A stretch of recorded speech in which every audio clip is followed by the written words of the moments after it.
A warm welcome to another edition of Diplomatic Channel. I'm Amarachi Ubani. There have been questions about the Tax Reform Act of 2025, which will take effect on January 1st, 2026, which aims to simplify the tax system, broaden the tax base, and improve compliance through 4 new laws that consolidate previous legislation. There are key changes for individuals known as the personal income tax, the changes for businesses known as the company's income tax, and just a few administrative and institutional reforms. There are various analyses on social media, you can check them out, showing what could happen to personal incomes and businesses and whether we would begin the year poorer than we started. But here are the basics to keep in mind. Starting January 1st, 2026, that is, if you earn 100,000 naira or less monthly, you'll pay 0 tax. If your annual income is 1.2 million naira or below, you're fully exempted as well. Even your gifts will not be taxed again. Rent relief with 20% off your yearly rent if it's up to 500,000 naira, and NHF, pension and life insurance all reduce your tax bill. So Nigerians in the diaspora are not generally subject to Nigerian tax on their foreign earned income or personal remittances. But issues like remittances, double taxation, tax residency, tax ID, taxable Nigerian income and investments and businesses could be affected. So I sought the opinion of Olumide Fowowe, a finance and tax consultant in Florida, United States, about the impact the new tax regime will have on Nigerians inside and outside the country. Well, joining us now is a fellow of the ACCA in the UK and finance and tax consultant Olumide Fowowe. He joins us from Florida in the United States. Olumide, thank you for joining us on the program today. How do you understand the new tax reform, and how can you explain that to an ordinary Nigerian who has no idea about the present tax system? Okay, let me first start by saying that in June 2025, I believe, the president signed 4 new laws into power, which is the Nigerian Tax Act, Nigerian Tax Administrative Act, the Joint Revenue and Boards Act, and the Nigerian Revenue Service Administrative Act as well. And the whole essence of this is to make tax simpler in Nigeria, to simplify the tax system, to ensure that it's brought in line with modern day regulations and the way tax is actually prepared in OECD countries. And the essence of it is to protect low income earners while taxing the rich and bringing more people into the tax base of the country. That's the whole essence of it, across the laws, the VAT for certain items in terms of food, in terms of healthcare, and in terms of drugs as well, make sure that people are exempted from it. So people are exempted from that. So you're protecting that base of people. But the whole essence of it is just to modernize the tax system of Nigeria. That's the best way I can explain it to a layman on the streets.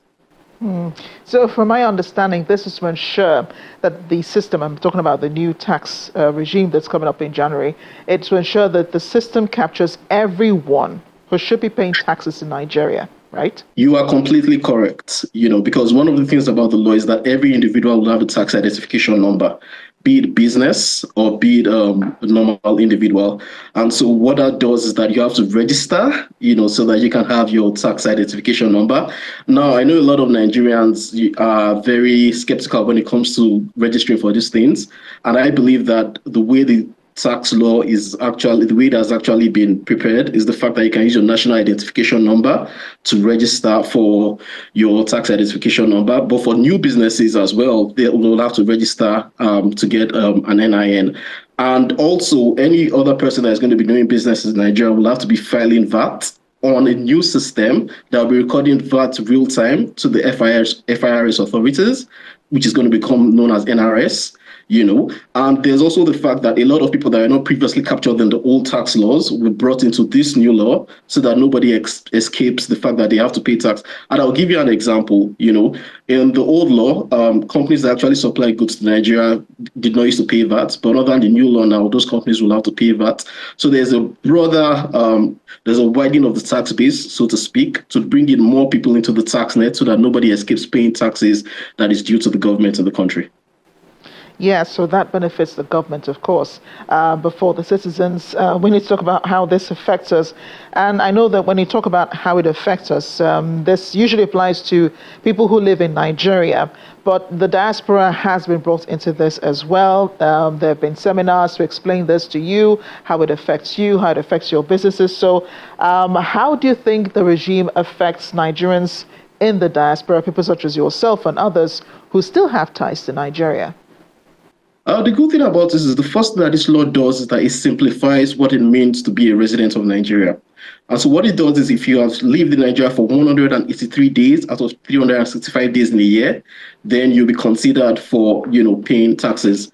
But the other thing about it is the fact that it says very clearly, the law states very clearly, the fact that the only taxes that you're going to be paying in Nigeria are if you are doing business in Nigeria or if you have a house for rent. It's basically whatever income you're making from Nigeria. You do not pay taxes simply because you're a citizen of Nigeria. The law does not cater to that, right? And the other thing the law does is in terms of double taxation agreements with countries. Now, in the past, there have been situations where Nigerians will send money back home, whether remittances, whether gifts, and then they'll be taxed. Now, under the new law, you're not going to be taxed for sending remittances back home. The law doesn't make provision for that. So the only thing they are going to be charged under the new law is the fact that you are going to be, if you are doing business in Nigeria. And I must say, the good thing about the law is that it encourages a lot of Nigerians to want to file online. In the past, there wasn't any mechanism for you to file your taxes online. So if you're doing business in Nigeria and you're residing abroad, you can file your taxes yourself. You don't have to go through an agent. So those are some of the things about the law that actually affects the Nigerians and the diaspora.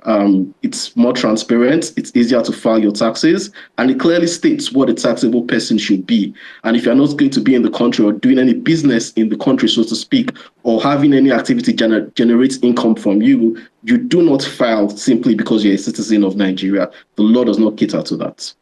So then that would mean that you will be filing taxes in Nigeria and also filing taxes where you live outside of Nigeria. No, you wouldn't need to do that except you are doing business in Nigeria. Right. That's the only thing about it. So, for instance, if I were to start a poultry farm in Nigeria or have any other activity, maybe I have a house for rent and it's generating income, then I will have to file my taxes. I'll have to go online and file my taxes. But if I don't have that, if I'm not having any income, I'm not generating any income from Nigeria, I would not have to do that in any way or the other. And that's why you have double taxation agreements with a lot of countries around the world. So now with the new law, there are disagreements that people look at, and your foreign income, if you send it back home, because of these agreements that exist, you are not going to be taxed. So it eliminates double taxation in terms of being taxed in your place of residence abroad and then in Nigeria as well. The only way you'll be taxed in Nigeria is if you have an income generating activity from a business, from your earning income on rent. Those are the only things that the law covers. But anything outside of that, you would not have to be taxed twice. But for the people who are receiving gifts from abroad, monetary gifts from abroad, into their accounts, wouldn't the monies be taxed as well?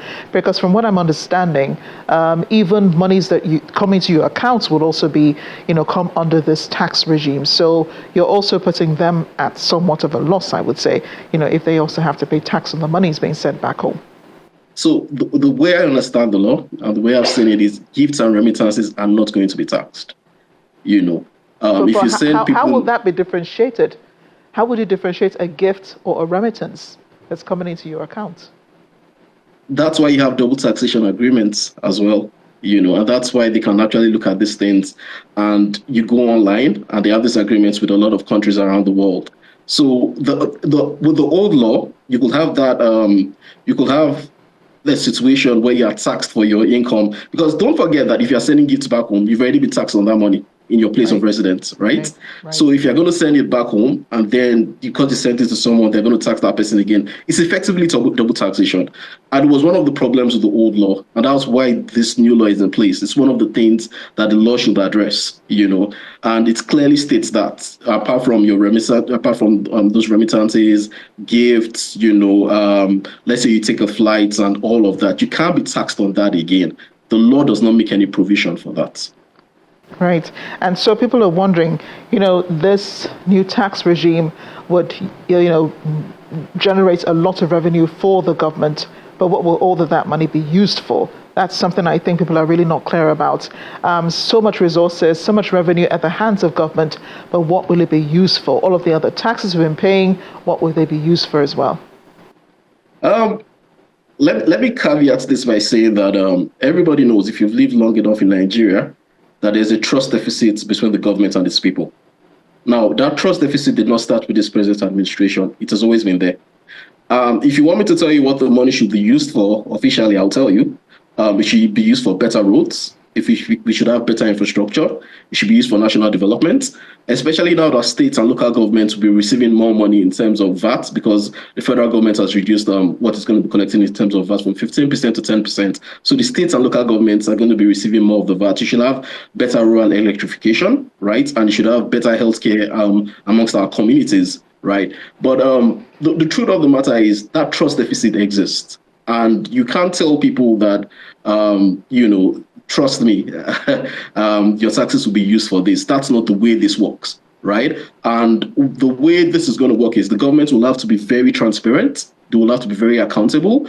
What they will have to do to ensure that that trust deficit is reduced, because you cannot eradicate a trust deficit that has lasted for decades in a year. It doesn't work like that. And for example, Amarachi, I can give you examples of government programs or laws that have been in place that was in place from the 70s up to date, which had limited success, and in some cases, most of those programs were failures, right? But those things are what contributes to the trust deficit over the years. Now, for this to work, I think the government needs to do certain things. Number one, you have to digitize the process, which they are doing. You have to include independent auditors. You have to publish quarterly reports as to how tax money is being used.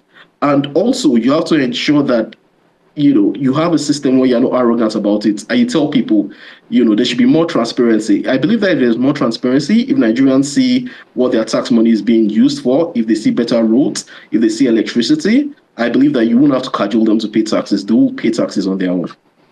Right, that's the truth with any government anyway. I mean, if they can see their taxes working, they would have no problems paying taxes. Olumide, thank you for breaking this down for us. We hope our viewers have benefited from this as well, and we appreciate your being on the program today. Thank you very much. During the week, Chargé d'Affaires for the Republic of Korea in Nigeria, Mr. Tak Namgong, was guest at the Nigerian Institute of International Affairs to discuss Nigeria-Korea relations. Mr. Tak was there to share the Korean experience, how they moved from a GDP of around $70 in the years immediately following the Korean War and living through one of the poorest agrarian economies at the time, showing that Nigeria can do the same and strengthen partnerships with both countries. We also faced similar challenges 70 years ago, but it was from a very different starting point. At the time, our GDP per capita was only like 70 US dollars, and we also lacked natural resources like Nigeria. But we had a national planning. We had investment in education, and we had social mobilization. And it helped Korea becoming a high-income and innovation-driven economy. And also, Korean businesses also play a vital role. They are willing to take risks. They invested in technology and entered global markets with ambition. So, from this journey of 7 years, Korea learned 3 lessons about sustainable development. The first one is that investing in people matters most. Education and vocational training are the foundation of productivity, inclusion, and long-term growth. And also, strong institutions attracted responsible investments. So like transparent regulations and predictable tax systems that will create trust and stability in Korea. And that's why I have long emphasized the global taxation avoidance agreement between Korea and Nigeria. Actually, it was signed in 2006, but we are still awaiting ratification by the Nigerian side. So, finalizing the agreements, I believe, could send a powerful signal that Nigeria welcomes long-term mutually beneficial partnership with other countries. Speaking further on Korea-Nigeria relations, Mr. Tak addressed the issue of trade deficits and tax regime between them. For now,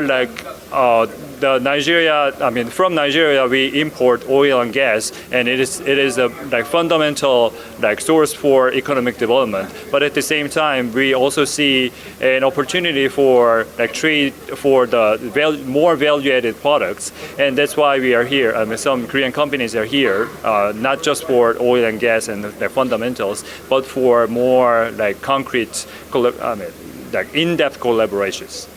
Korea and Nigeria signed a dual taxation avoidance agreement in 2006, but still we are waiting for ratification from the Nigerian side.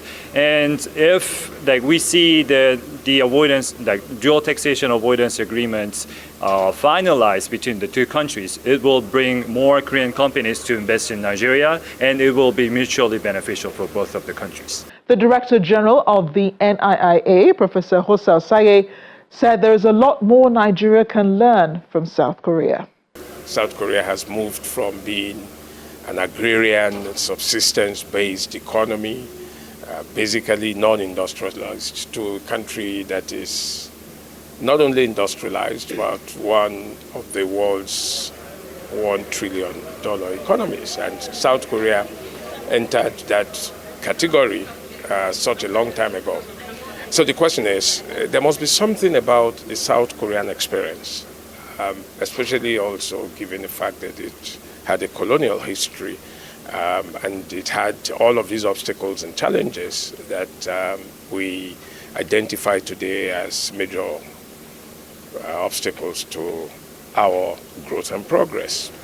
So, but I think what South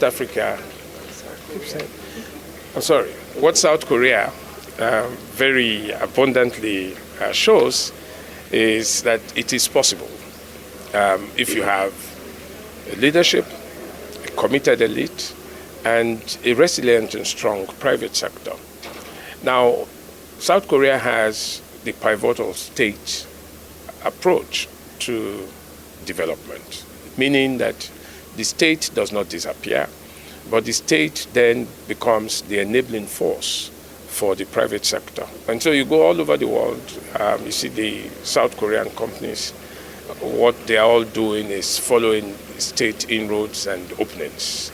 In Africa, South Korea has done this in Rwanda, showing what state-private sector partnership can actually do. And it's a model that, they are gradually transferring to Rwanda, that the ICT sector in Rwanda is state-led, but is private sector driven. That's very strong partnership. South Korea also had a village to town model, which involved a comprehensive rebuilding of the rural areas through modernization and great urbanization.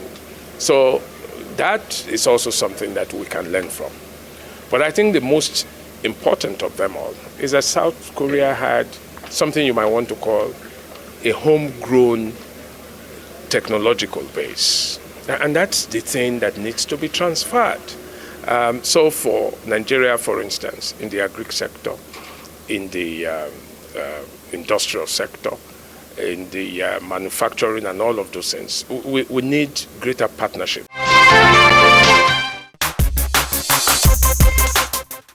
Before we go, let's take a quick check on other discussions in diplomatic circles.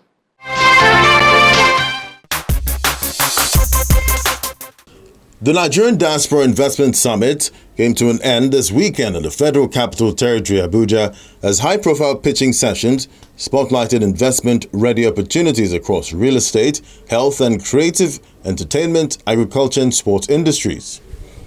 Each session was moderated by distinguished sector experts who guided entrepreneurs in presenting their innovations to diaspora investors. The NDIS platform continues to offer opportunities for diaspora investors to engage Nigerian entrepreneurs and drive economic growth, create jobs, and unlock transformative opportunities.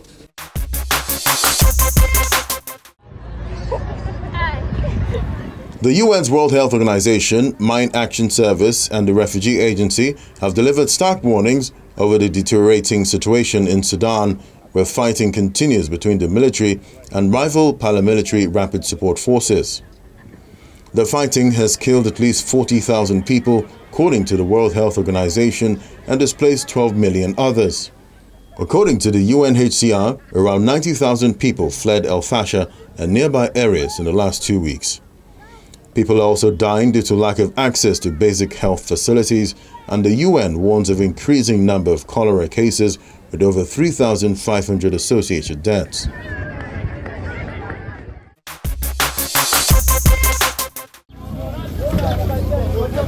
The Democratic Republic of Congo and the M23 rebel group have signed a framework peace deal aimed at ending the fighting in eastern DRC. The signing took place at a ceremony in Doha, Qatar on Saturday. It is the latest of several documents signed in recent months as part of US and Qatar-backed efforts to end a decades-long conflict that has killed thousands of people and displaced hundreds of thousands more this year. Qatar's Minister of State for Foreign Affairs, Mohammed bin Abdulaziz Al Khulaifi, says the agreement sets the parties on a path towards peace.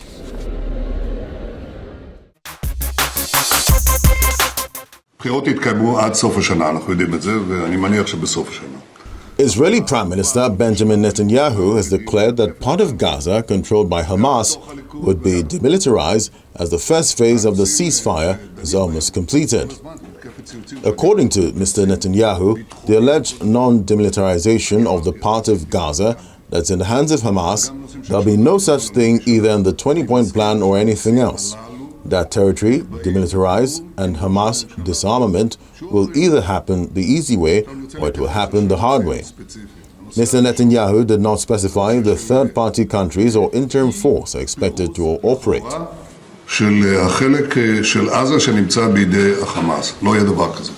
Previously, the Israel-Hamas ceasefire broker, Washington stated that demilitarization of Gaza would undergo the supervision of independent monitors. The Israeli Prime Minister also reiterated his opposition to Palestinian statehood.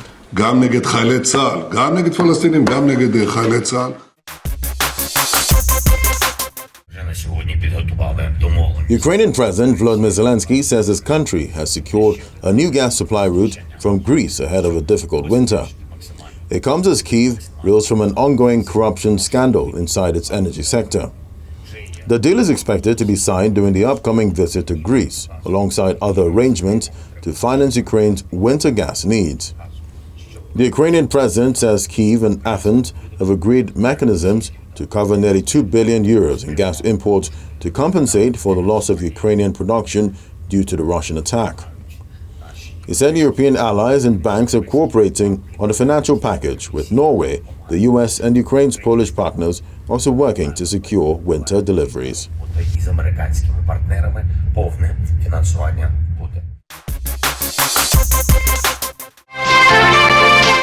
That's the program this week. Thank you for watching.